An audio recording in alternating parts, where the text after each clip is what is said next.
ગાંધીનગરમાં દારૂ અને ડ્રગ્સ મુદ્દે પ્રદેશ કોંગ્રેસ મેદાને સીએમ ભૂપેન્દ્ર પટેલ સાથે પ્રતિનિધિ મંડળે મુલાકાત કરી। 4 સભ્યોના પ્રતિનિધિ મંડળે મુખ્યમંત્રીને રજૂઆત કરી છે। મુલાકાત બાદ કોંગ્રેસ નેતા પૂંજા વંશે આરોપ લગાવ્યા પોલીસ અને બુટલેગરો વચ્ચે સાઠગાંઠ હોવાનો આરોપ લગાવ્યો। સ્થાનિક પોલીસ કડક કાર્યવાહી ન કરતી હોવાનો પણ આરોપ લગાવ્યો।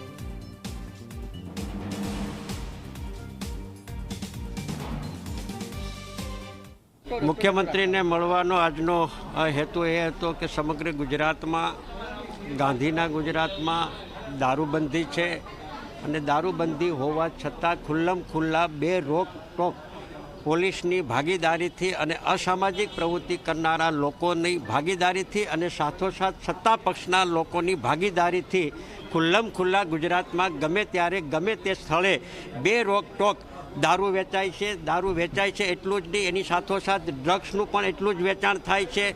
એસએમસી દ્વારા રેડ પાડીને કરોડો લાખો રૂપિયાનો જે દારૂ પકડવામાં આવે છે એનો અર્થ એવો થાય છે કે જે જિલ્લામાં એસએમસી રેડ પાડીને દારૂ પકડે છે તો એનો અર્થ એ થાય છે કે સ્થાનિક પોલીસ જે છે એ દારૂના ધંધાર્થી સાથે ભાગીદાર છે, ત્યારે જ એસએમસીને રેડ પાડવાની ફરજ પડે છે।